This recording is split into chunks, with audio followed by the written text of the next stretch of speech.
27 people are now dead and over 200 injured in the communal riots that gripped North-East Delhi since Sunday night. The situation today has been largely under control with prohibitory orders strictly in place. That came after National Security Advisor Ajit Doval was asked to take charge of law and order. He toured the affected areas today, meeting people. He did it last night as well, but we'll come to that a little later. Today first though, in a hard-hitting order, the Delhi High Court has come down on hate speeches of BJP leaders, 4 of them specifically: Kapil Mishra, Member of Parliament Parvesh Verma, Union Minister Anurag Thakur and the BJP's newly elected MLA Abhay Verma.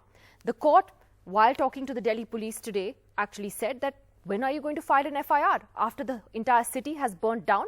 The court also said that we will not allow another 1984 to happen in Delhi while this High Court is around and while the police are around. The court said that not one FIR has been filed from the 15th of December to the 26th of February, and if there is no FIR, hate speeches will continue to rise. On the delay in filing these FIRs, the court said that the police needs to seriously consider the consequences. The bench was headed by Justice Muralidhar, who incidentally has recently been transferred out rather controversially to another high court.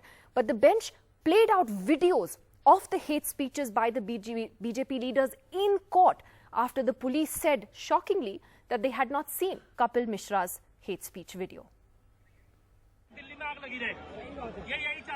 Why shouldn't there be an FIR against these 4 BJP leaders, including a union minister, an MP and an MLA?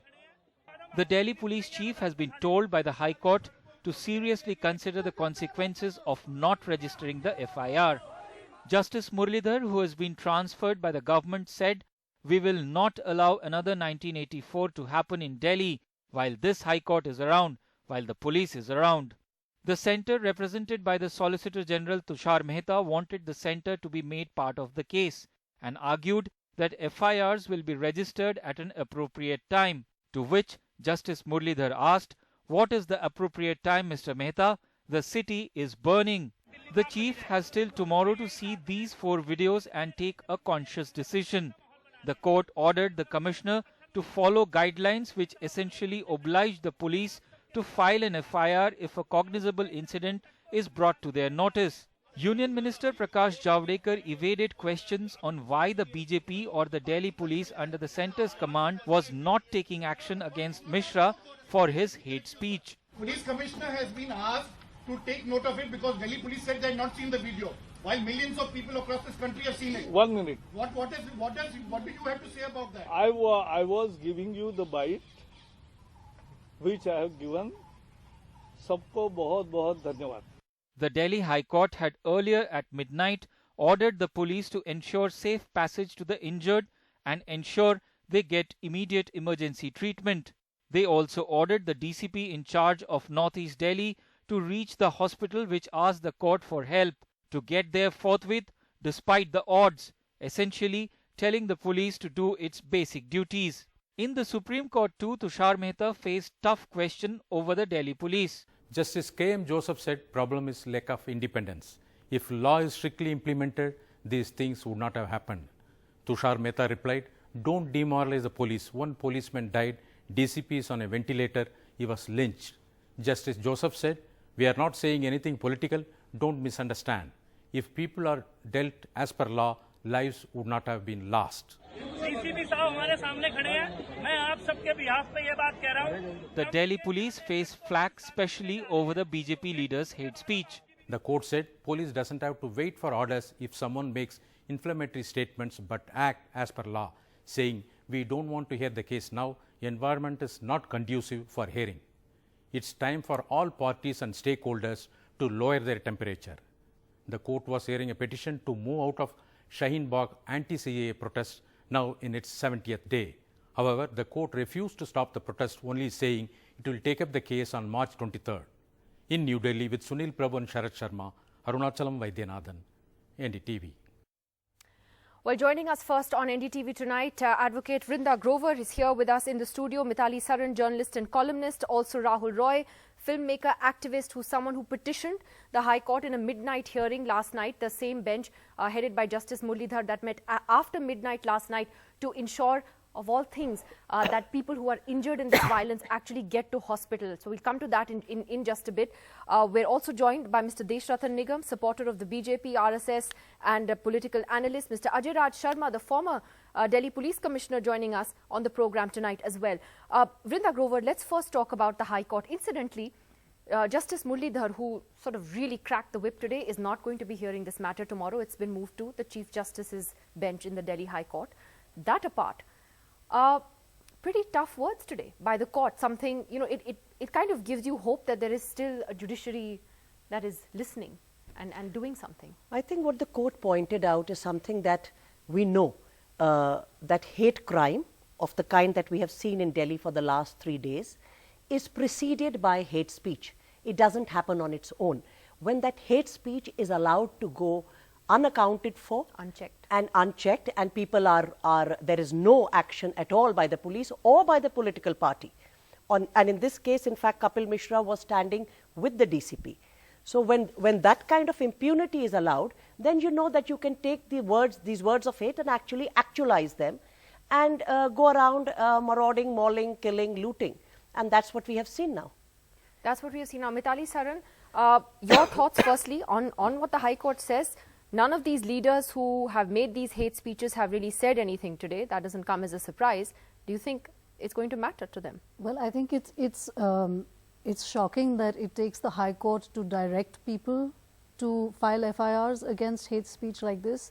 And as Vrinda was talking about, the hate speech is not simply by leaders just now. It's been happening over time and has been sort of softening up the ground for public opinion to be very sort of receptive to it. So we've had people call for, you know, shoot at sight laws and people saying that anti-nationals, undefined anti-nationals should get bullets, not biryani. This sort of thing has been happening over the last many years. So yeah, I mean, the way that social media has done this sort of poisoning of the discourse and keeps changing the conversation from what is happening to shifting blame onto protesters, peaceful protesters, has been quite shocking. Mr. Deshratan Nigam, would you concede that today's High Court proceedings are an embarrassment to the BJP? Let us be very clear, FIRs have to be registered against anybody if there is a prima facie content in it that it is inciting. However, FIR has still not been registered against Amanatullah Khan. It's been 2 months and Delhi police has to explain a lot. And even otherwise, Delhi police has to explain a lot on the kind of response they had. Otherwise, things would not have gone to that level. Yes, things are under control. Yes, there have been speeches by people and everybody has to take a step backward. But there are certain objectionable part of the Delhi High Court order. You know, they are only supposed to direct and not to say anything else. To say that we don't want 1984 kind of a repeat, itself a kind of a value judgment which should not come at this stage, which means somebody is being targeted, a particular community is being targeted. Therefore, this is certainly objectionable and much beyond the scope of the Delhi High Court at this stage. So, Delhi High Court should also be very careful in passing such kind of order. FIR registration is perfectly fine. Nothing wrong with it. Directions, and they should stop at that point of time because it is a very initial stage and everything is subject to investigation. And that finally will be proven in a court of law. But Mr. Nigam, considering that the Home Minister himself conceded that these kind of hate speeches should not have been made after the Delhi election result, don't you think the BJP should have acted against those who did make hate speeches? Should an example not have been made of those who did do it? Yeah, I think all the parties should make example out of if there are problems. I'm asking about the BJP specifically because there are 4 BJP leaders whose hate speeches were played out in court today.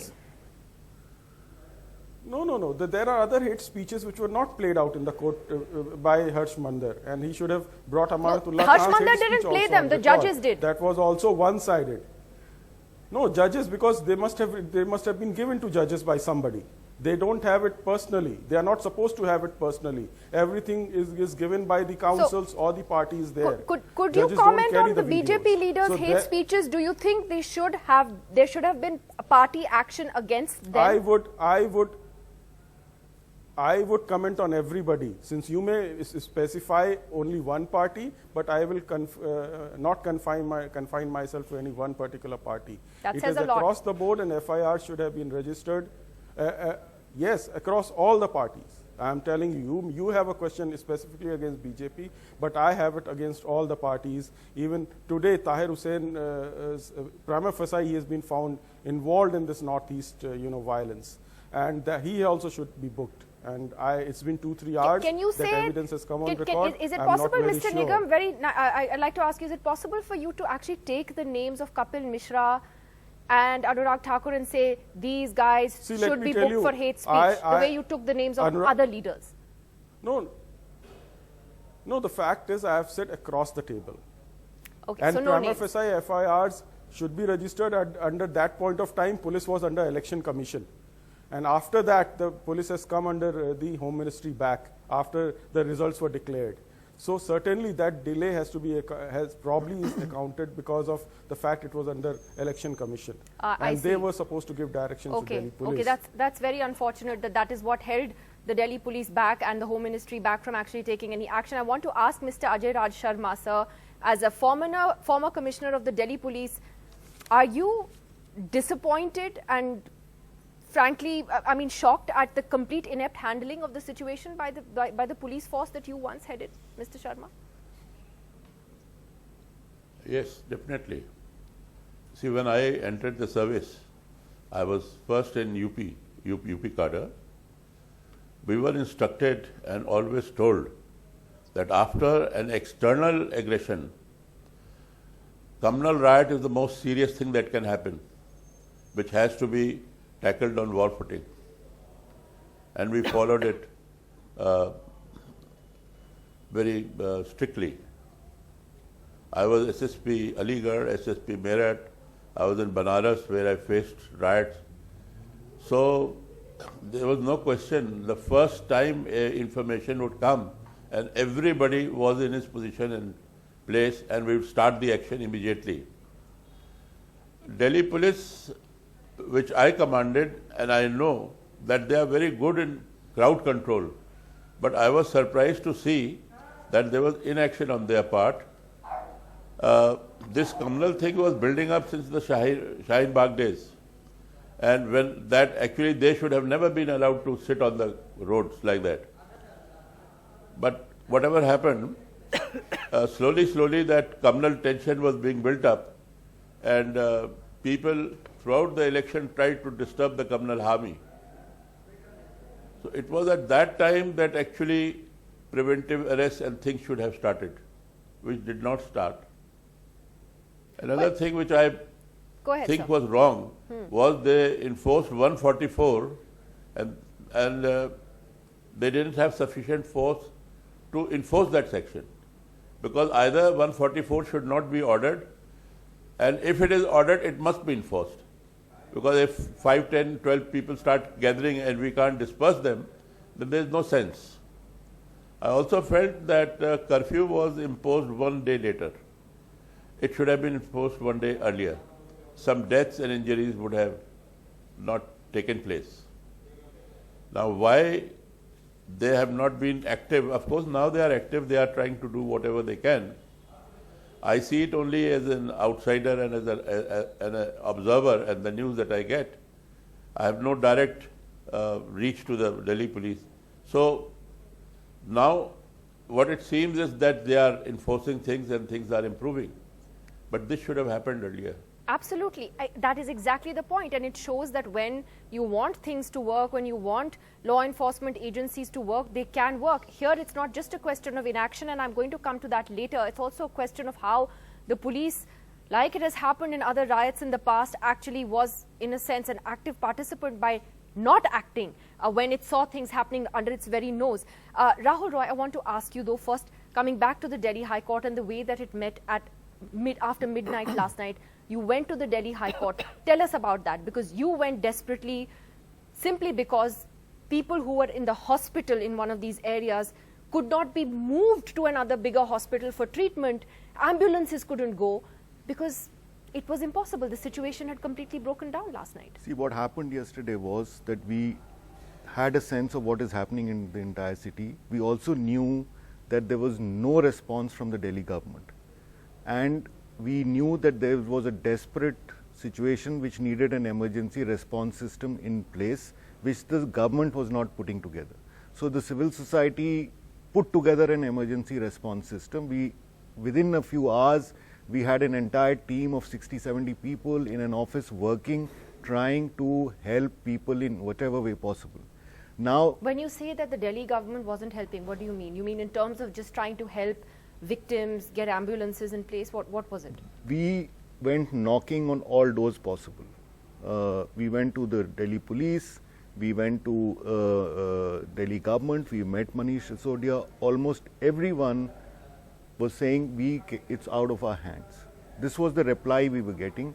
We are in the same position as you. If the Deputy Chief Minister tells us that we are in the same position as you, you can understand what the situation was. So we knew that we had to do something really quickly and set up something. So we set up an emergency response system with 60-70 people working right through the night. Now, one of the issues that came up was of this Al Hind hospital. Immediately, from 4 p.m., we tried knocking all doors possible, from the police to the Delhi government, that look, there are 2 people dead lying in the hospital, there are 20 people with gunshot wounds and stabbing, we need to get them out to save those lives. And there was no response. Several times the ambulances tried to move in, we tried with private ambulances, we tried with CAT, they were not getting the passage. Either the police was blocking them or they were or the mobs were blocking them. So we had no option. Even the police blocked them? Yes, even the police blocked them. So in a desperate situation at 11:30, we knocked the High Court door because there was no other door left for us.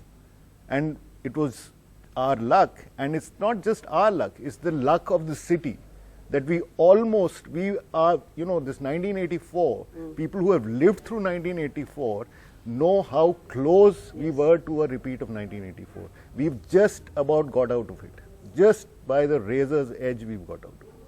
Mithali, just want to comment on the complete sort of breakdown on the government, from the government side, obviously, because this has happened in the national capital, and the opposition and the Delhi government. I mean, Arvind Kejriwal went and sat at Rajghat. How did that help anybody? I think it has felt like a complete abdication of responsibility, both from the Delhi government and from the opposition, until today, when suddenly they came to life and said Amit Shah should resign. But that they didn't actually do anything that I'm aware of to help the situation. And what we ended up with was a situation where citizens were standing by citizens in a hurriedly put together effort to help people get through the violence. And it was really like Hindus and Sikhs going to Muslim houses and saying, we will be here and don't worry.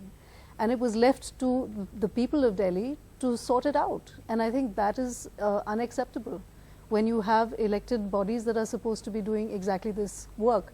And as for the police, the complicity of the police extends to more than inaction. It was also actively breaking CCTV cameras. There were reports of police actually picking up stones and throwing them. At who and why is not clear in many cases, but it is clear in some cases and shouldn't have happened at all. So there's a muddying of responsibility and an abdication of responsibility that is not okay and is not acceptable. And so, Mr. Nigam, I have to ask you before I come to Vrinda Grover, would you concede that there has been a complete breakdown of law and order in Delhi, or at least this part of Delhi, in the national capital, when 27 people are dead? Who does the buck stop with? The police comes under the center. The Prime Minister broke his silence only more than 3 days later. The police comes under the Home Minister. Who should the buck be stopped? Where does it stop? See, the fact is law and order is with the central government. And somebody from the Home Ministry must come out and answer as to the timing of the action taken. What was the justification as to the timing of action? At least I cannot say, but certainly law and order belongs to the Home Ministry. Okay, well, Vrinda, let's come in on that. Okay, so 2-3 things. Well, I don't know who the somebody is. I think it's the Home Minister. His name is Mr. Amit Shah. Insofar as other things, I just want to respond to a couple of things here. I think the reference to 1984 massacre of Sikhs was very appropriate by the Delhi High Court. As was said by Rahul, many of us witnessed it. We worked in the relief and fact findings thereafter. And yes, this is the manner in which the Sikh community was targeted, and we saw that kind of targeting, and the evidence is actually coming out in real time because of technology today. You have videos, etc., which are available. So I don't think that analogy is misplaced at all. In fact, the abdication by the state and particularly by the police is a very, very stark reminder of what has happened. The police is not inept. This is not an inefficient police. Mr. Sharma himself said, why were the orders passed late? Well, I think that it's written large. It doesn't need too much to think. Why are you allowing the hate speech to go unchecked? Why are you not lodging FIRs? It has nothing to do with the Election Commission. Crimes are not registered because there is a model code of conduct. I've never heard of such a thing. Then to say that 144 is imposed, but there are not enough forces. Not enough forces in Delhi. The Commissioner of Police does not know. The DCP does not know how to direct forces. Are we going to accept all this? I also want to point out one more thing. Where does this communalizing start? People protesting, women protesting across the country, across the city, peacefully does not communalize. Perhaps the passing of a law that is unconstitutional, that is communal in its very spirit, which has been challenged before the Supreme Court, perhaps that was when the communal strand was sewn into this. So let's not put this false narrative of what are these people doing. Let's focus on the police. The police is complicit. The police is partisan. The police has a lot to answer for. It had a lot to answer for in 1984. Mr. Sharma would recall the Kusumlata Mittal committee report. It recommended 72 police officers to be dismissed, including some ACPs, etc., DCPs, under Article 311(2)(b), which means without inquiry. Please note all these, this is what is happening even today. So we need to please pinpoint on the offences and the crimes of omission and commission that the Delhi police is committing, and under whose instructions and why. That is what we need to inquire about. Before I come to that in some more detail, because we're also going to talk about the fact that you had this unusual situation of the National Security Advisor of the country now literally going to thanas and saying, what are you doing? How is the situation? But I want to ask Rahul Roy, how was it today? Our reporters on the ground are saying that, things are definitely tense, but by and large, they have been peaceful today, which is a relief. What is the feedback you have got with your network of people? There's been violence in several areas. Karawal Nagar has been the worst. There's been violence right through today in Karawal Nagar. What's also happening in a lot of areas like Shiv Vihar is that people who have moved out of houses and who've been evacuated from their houses because they were feeling insecure, now their houses have been looted today and burnt. Empty houses have been looted and burnt. So all that is going on. So yes, since yesterday the levels of violence have come down, but it's not that today was a peaceful day. It wasn't certainly. There were several pockets where violence continued, and Karawal Nagar, as I'm telling you, was one of those areas where violence was through the day there was violence. We were hoping to get Dr. Anwar as well, because we've been seeing that the nature of the injuries of many of those who've been brought into hospital has been everything from gunshots to wounds to stabbings, multiple stabbings. It's blinded by acid. Yeah, that also blinded by acid. It's just crazy how this has spiraled the way that it has. But I just want to ask you, Ajay Raj Sharma, that isn't this? It's not just that Delhi police is being sort of criticized today for the way it has behaved in Delhi in the last few days. There is a pattern here, sir. The way they handled, for instance, the student agitations, the way that they actually aided and abetted the goons who went into JNU and vandalized and assaulted students and teachers there, what they did in Jamia. Now this, I mean, what has the Delhi police force come to?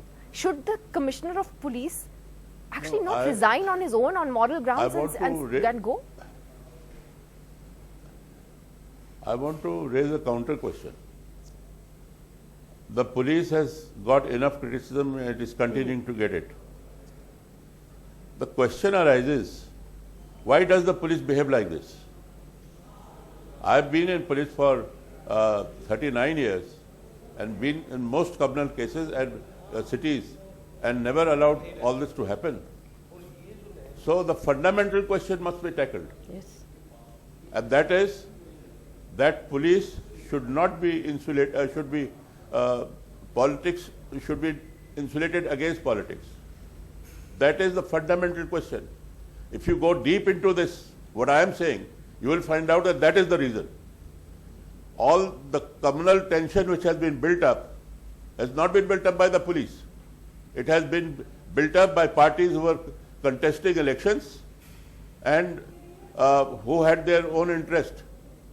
So, I want to make a point and I would request this channel to please, this is a very serious point that I am making. All the police commissions have recommended this and I am reiterating it that police must be insulated against politics. Only then police will be answerable to law and they will enforce the law. They should be only enforcing law and not listening to anybody. You're absolutely right. Kindly consider what I am saying. You're absolutely right. Except Vrinda, before I come to the second part of the show, our reporters have been out on the ground. Vasu has been there as well for the past couple of days. And there are things that we've got on camera that we've heard policemen saying, which I cannot repeat on national television. That is how deeply communalized the police force has become. Yes. It's not just the political parties that are doing this. I want to respond to Mr. Sharma, and I totally agree with what you're saying. It's been a long-standing demand of all the Law Commission reports as well as the Prakash Singh judgment to insulate and therefore some tenures were fixed, etc., etc. And it is true that every political party of any color tries to control and make the police do its job. I have no dispute with that. However, Mr. Sharma, I think we are too far down the road now. This has become much, much more serious. There was a survey recently done by Common Cause. It's a published report and the Police Foundation is familiar with it. I'm sure you can access it, which had done a very detailed survey, broken down into many, many questions within the police force and of people across. There is today, and this is what Lord Macpherson called it when they did an inquiry in London. There is today, and I say this with a very heavy heart, there is an institutional bias in the police force. Please read the judgments given by, at that time, Sessions Judge Justice Dhingra of 1984, where he lays down facts and evidence to show communal bias. Please read judgments over and over again, which will show communal bias. It is one thing to say that you are dancing to the tunes of a political master, which is true, although you're not required to. I'm sure a police officer is trained to follow the law and not follow illegal orders, as they are called. However, today we are also seeing a communal bias. If we are going to shut our eyes to it and not acknowledge the problem, we are going to be in serious trouble. Every single report will show you that there is a communal bias. Acknowledge it so that we can set it right. This police force has to be set right in a plural, complex country like ours. Let me ask Mr. Nigam to come in there. Yeah, go ahead, Mr. Nigam. See, let me tell you, Vrinda Grover just called CAA as communal. That itself is a very communal statement, despite the fact she knows that it is pending in Supreme Court. I called it unconstitutional and it can be challenged. Oh, stop scaring people when they speak. No, you said communal. Yes, CAA, I did. I stand by my word. I called it communal because I think it is. You have no right to call it communal. I have a right, sir. Why can't she call it communal? From speaking. You are inciting it's not working violence. with me. Stop scaring people. We can say these words. I did not interrupt you. You are trying to intimidate me. I will not let you. You say what you want to say. I am answering you. I am not intimidating you. You're not answering me. You're telling me what I cannot say, which is different. I'm answering you. Mr. Nigam, make your own argument if you have any. I have an opinion that you... Mr. Nigam, there are a lot of people who think it's a communal bill. Make it. There are a communal act. There are people who think that it's a communal act. It can be challenged in the Supreme Court as we have a right secularism. People have a right to their opinion. Secularism is communal. Ergo. Yes. Think about it. If it is not secular, it is communal. And it is, no, it is secular, and we have such that kind of the acts Supreme in Court USA, will decide. You don't get to take that call. You don't decide that. Supreme Court decides so that. So you also can't take that call. I can have an You are not holier opinion. than When me I then. will challenge an act, I will say it is I not also secular. have an opinion. But don't I tell also me have what an not opinion. to say. I say also what have an you want opinion. to say. Mr. Nigam, your opinion cannot you are be right. always trying to browbeat people in this country and silencing them. We are not going to be intimidated. Try another trick. I am always interrupted. Nidhi, you got to control the debate. Yeah, no, it's not about control. You Mr. have a Nigam. debate, Okay, one second. I think she had a right to respond. And Mr. Nigam, please go ahead. She has a right to her opinion. No, I had a right to respond. Sure, go ahead. I was responding and she kept on, bugging because me. you made an accusation against her, but let's move on to the bigger point you're trying to make. So the bigger point is that the police was systematically targeted in the northeast of Delhi today. And there were acid attacks also on them. And intelligence bureau official being killed means he was identified as a IB person. It is not a coincidence. This tells you something, the sinister design. IB official cannot be recognized by a mob. It has to be very specific information and something very sinister out there. So this requires an in-depth investigation. And people have to be brought to book. The list of the people killed will show, and I do not want to prejudge everything. That list would be in public domain soon, and you will be able to draw your own conclusions.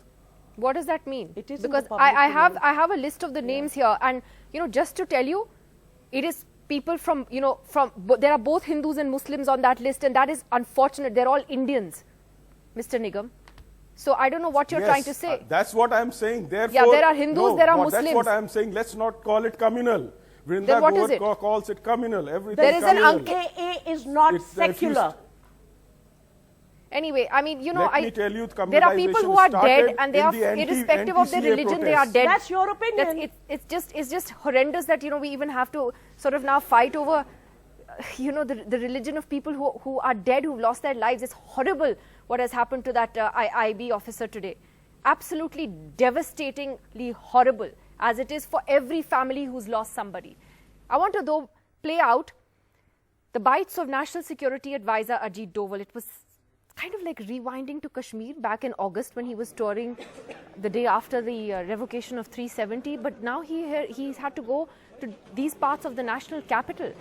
It did raise eyebrows because the Delhi police actually reports directly to Home Minister Amit Shah. So suddenly Mr. Doval has been given charge of law and order. He went to these areas last night first, and then through the day today, all these violence-hit areas, he went and he spoke to people. People confronted him as well about their fears, their anxieties. Let's just listen in to what he said. HM साहब ने इसका वो किया है और HM साहब ने हम सबको यहाँ पर भेजा है कि हम सब जाएं और PM साहब और HM साहब की हुक्म के मुताबिक हम लोग उसकी तामील कर रहे हैं। यहाँ पर हम चाहते हैं कि यहाँ पर बिल्कुल अमन हो जाए और इंशाल्लाह यहाँ पर बिल्कुल अमन होगा। यहाँ पर कोई किसी तरह की कोई वो नहीं होगी। जो कुछ हो गया वो हो गया। कोई 2, 4, 10 क्रिमिनल्स इस तरह का काम करते हैं, उनको लोग अलग करने की कोशिश कर रहे हैं। सर हम रातों को सो नहीं पा रहे। We are not feeling safe sir, please let me complete. Sir यहाँ पे इतना अनकंफर्टेबल फील होने लगा है sir. I am a student sir, मैं पढ़ने नहीं जा पा रही हूँ। This is very hilarious here sir. हमारे जो भाई हैं सर यहाँ पे जो रहते हैं वो हमें प्रोटेक्ट कर रहे हैं सर यहाँ पे सर प्लीज। और एंड सर प्लीज सर यहाँ उन लोगों की दुकानें जलाई गई हैं सर। सर गरीबों का इतना लॉस हो रहा है sir. Police are not protecting there sir. We are not safe there own home sir. You don't have to worry. It is a responsibility of the government. It is a responsibility of the police, and everybody will stand up to the responsibility. Thank you for coming. Thank you very much. I give you my word of honor. We will do everything. Quite extraordinary, Mitali Saran, that the NSA, who is actually supposed to has a lot on his plate, national security, geopolitical issues, has had to go and visit thanas and remind them how policing has to be done. And I have to say that things are a little bit better today, and it has happened after he stepped in. What do you make of that? Why should he have to step in? Exactly. It's inexplicable. It makes you ask why it wasn't done on Sunday. What is even more extraordinary is that this entire conflagration has stemmed from things like people saying there are traffic jams happening, and that this notion that peaceful protesters are getting in the way of life and disrupting traffic has been turned into people dying and the NSA walking around parts of Delhi in place of the people who should be walking around parts of Delhi. How is this happening? The BJP is able to spin everything into a sinister design and then sort of step in with the big guns and say we are in control, when clearly they are not in control. When Mr. Doval says that everything is normal, it clearly is not normal, as Rahul just said. It's running to a script. You know, there is a signal which goes out through the speech of Kapil Mishra, standing so close to a group of women who are protesting at a protest site, a signal that there is, you can go ahead, do violence, and you will be nothing, no action will be taken. Except I don't understand one thing, and I'm genuinely honest. I don't understand why they would want that to happen when the US president is in Delhi. I mean, you can do it any other time. Why do it when Trump is here? I don't think these pictures and these headlines played out well for India at all. It completely overshadowed the US president's visit. The international media has only focused on this, so has the Indian media. This is terrible for the BJP that is the government. reason why ultimately the NSA had to step in, precisely because of this, because it was giving them just too much of flack and bad press. See, the point is that if Mr. Sharma is there, it is an open a secret of the administration that an administration can control a riot situation between 2 to 4 hours. Any riot situation. Yeah, we there is no way that, if the administration really wants to create stop a riot, it doesn't take more than 2 to 4 hours. Here it has played out over 2 to 3 days. It's still continuing, but the fact is that it was allowed. It was allowed. It was allowed. We have so much of videos, so much of evidence about collusion, about actually police being part of mobs, and of directly siding with mobs that were shouting Jai Shri Ram. So there is a script to this. The point was that my sense is that at some point of time they got really worried and they didn't want a 2002 on their hands. And they had to really put the NSA in to rein this in, because otherwise we were going to slip into that kind of Mitali, before I come to you, Ajay Raj Sharma, I mean, should the National Security Advisor of the country be having to do this? Again, it's an astounding statement on the failure of the Delhi police. Complete, utter breakdown of the Delhi police.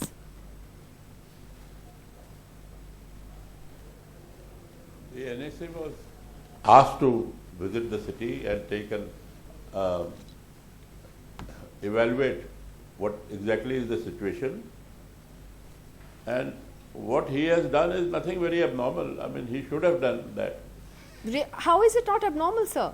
With respect, this is not what National Security Advisors are supposed to do. That's not his role, but he's had to do it.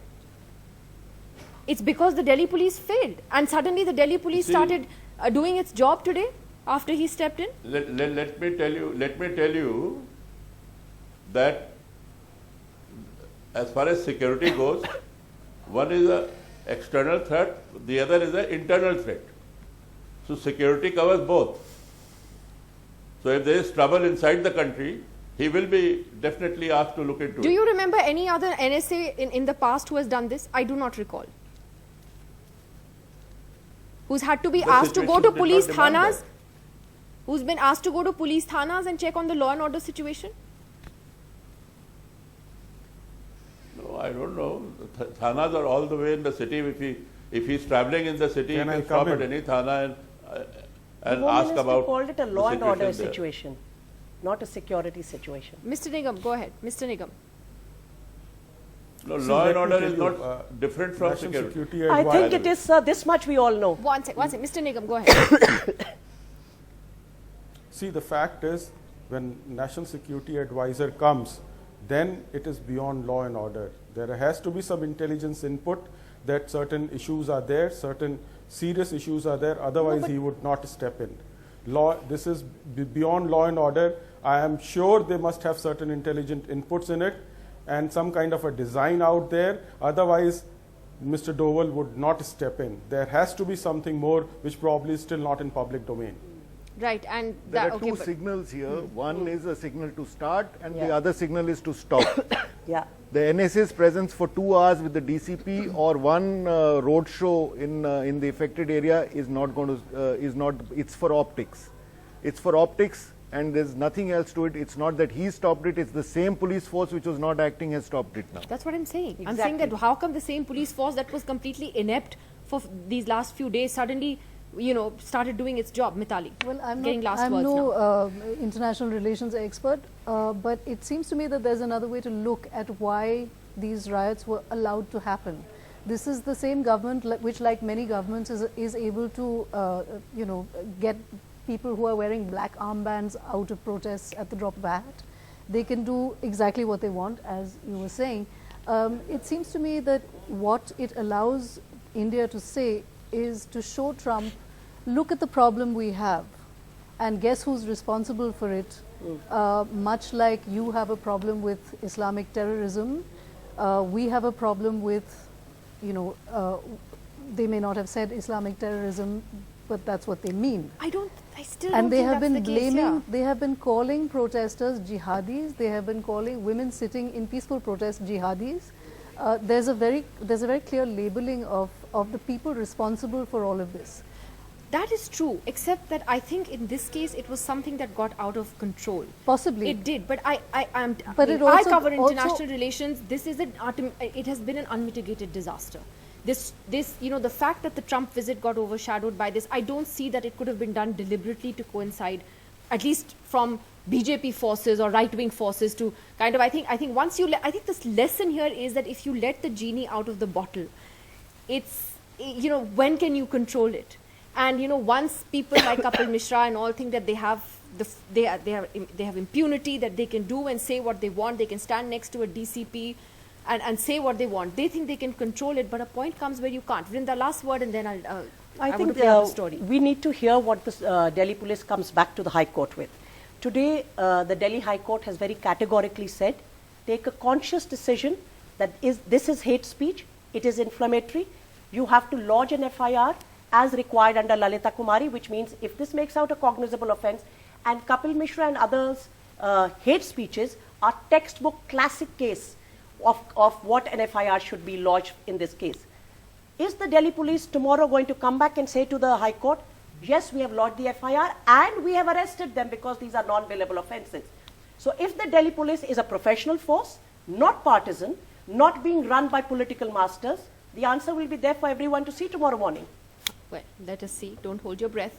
Thank you very much to all of you for joining us tonight. I want to play out a report by my colleague Akshay Dongre, who's been reporting all day from the violence hit areas. This is what he has compiled for us on how the situation played out.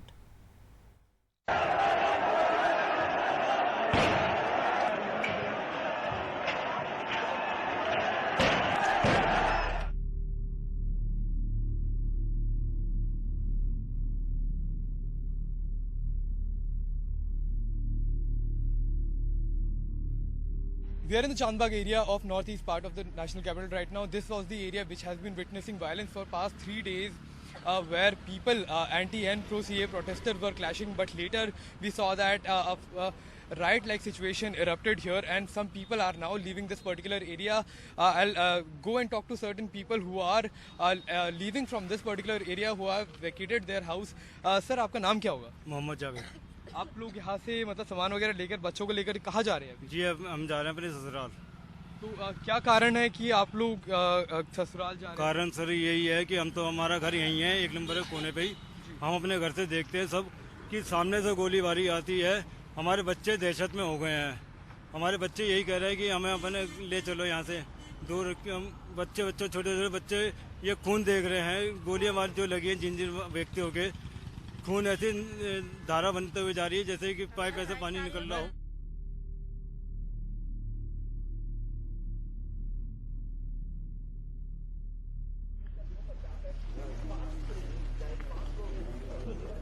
DCP of North-East is conducting a flag march with all the personnel of Delhi police with him. You can see that a lot of people have gathered on the streets.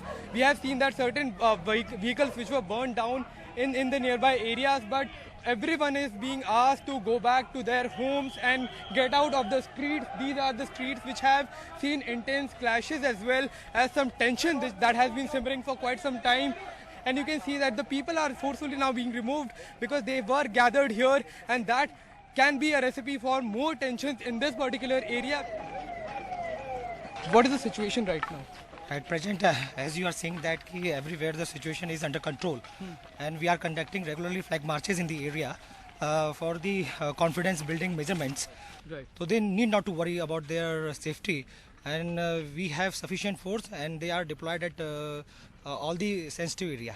So all the antisocial elements have been under control, like they have been checked by the police?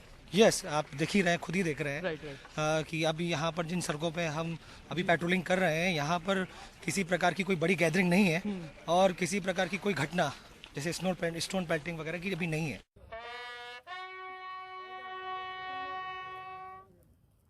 Constable Ratan Lal Bari, shot dead in the clashes in Delhi on Monday, cremated at his village in Rajasthan, Sikar. But after his body arrived at his hometown, a protest. With two younger brothers, an old mother, a wife and 3 children to take care of, village people demanded that Ratan Lal be given the status of a martyr. हम गरीब family से हैं, बहुत गरीब family से हैं. वो यहाँ की भी फैमिली देखते थे, अपने बच्चे वहाँ रखते थे, अपने बच्चों को वहाँ भी पालते थे. सब उन्हीं पे डिपेंड थे. फैमिली का क्या होगा? With the government agreeing to a compensation of 1 crore and a job for a family member, Ratan Lal's funeral was held, attended by almost the entire village. It's with a heavy heart that people here in his hometown in Sikar have bid farewell to Constable Ratan Lal. With his handlebar moustaches, he was often compared to Captain Abhinandan. And young and old in his village remember him as someone with a ready smile who always stopped to greet them when he came home. Ratan Lal is survived by his wife and 3 young children. His youngest is a boy, only 6 years old. With cameraman Nandan Singh Rawat in Tihavli village, Harsha Kumari Singh, NDTV.